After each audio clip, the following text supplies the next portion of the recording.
The core mechanic of the Longsword is its special Sheathe counter into Helmbreaker combo, a very flashy anime attack that gives you weebs a dopamine hit. It does take some skill to master this combo. It's high risk and high reward.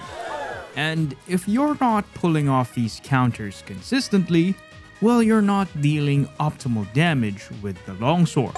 But that's no longer a problem, because Monster Hunter Now Season 6 introduced the new Sacred Sheath style customization. This new style takes away the need for perfectly timed counters and just focuses on dealing big damage. So let's break down the Sacred Sheath style, how to use it, and at the end, I'll reveal the skill that makes it easier to use. The new Sacred Sheath style replaces the Longsword special Sheath. Now, when you tap and hold, you will perform the Sacred Sheath focus. Sheathing your Longsword now takes so much longer, and it will begin to rapidly use up your spirit gauge. After completely sheathing your sword, you can now charge it up to 2 times, as long as you have spirit gauge.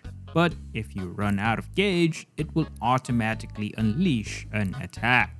Now these attacks will vary depending on charge level.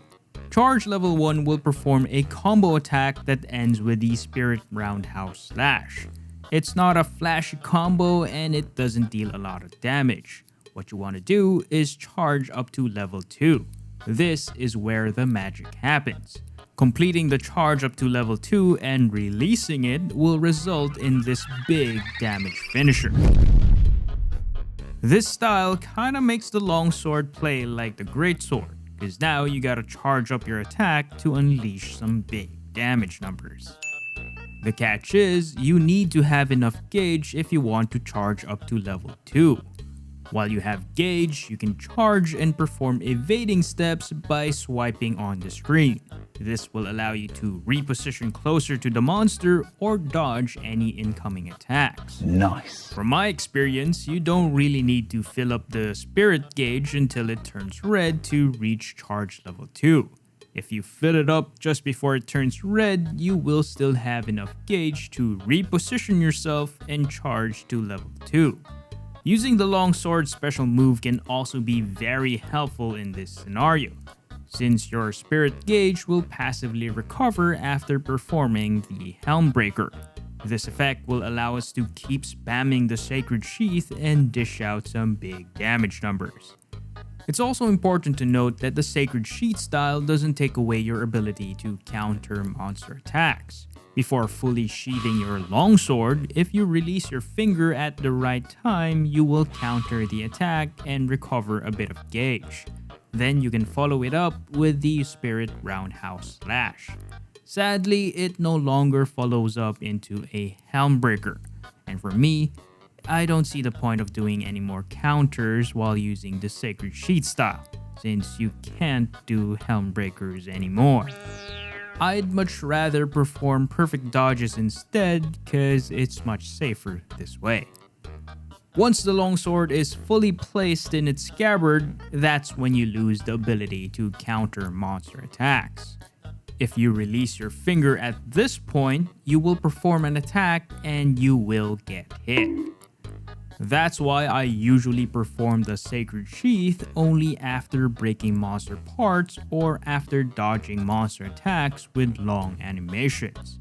This will guarantee that I can unleash my heavy hitting slash. The new sheathing animation takes so long, so you really have to be smart when using the new Sacred Sheath style. And so the skill Quick Work will actually help a lot in this case. The faster you can sheathe, the faster you can go ahead and charge. Equipping Quick Work level 3 is obviously the fastest one that can charge up to level 2. And by the time you can get to charge level 2, you will still have a lot of spirit gauge left over.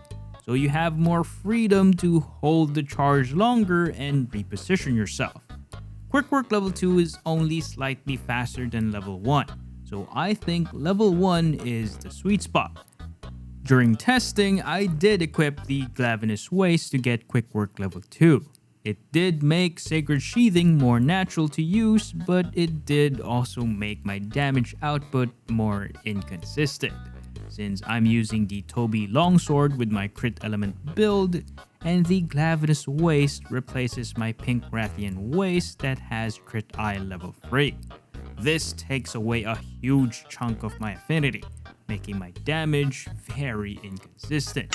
Sometimes I'm hitting 4k damage, and sometimes I'm hitting over 7k damage. The damage difference is huge, but if I were to equip just one point of quick work, my options would be to equip either the Aknosom Vambraces or the Odogaron Vambraces. And that will replace my Azure Rathalos Vambraces with crit boost level 2. And I would lose way too much damage at that point. So if you have any build ideas for the Sacred Sheath playstyle, leave them down in the comments. I'd love to check them out. The long sheathing animation of the Sacred Sheath takes some getting used to, and the grind to unlock these new style customizations are no joke. It took me over a month to get enough materials to just customize this Toby Longsword. So I hope this video will help you decide if the Sacred Sheath playstyle is for you. Next, I'm working on my Anjanath Sword and Shield, and I'm planning to get the perfect rush style customization on it. And I'm pretty excited to see how it works. But that's it for this one. Thanks for watching, and I'll see you guys in the next one.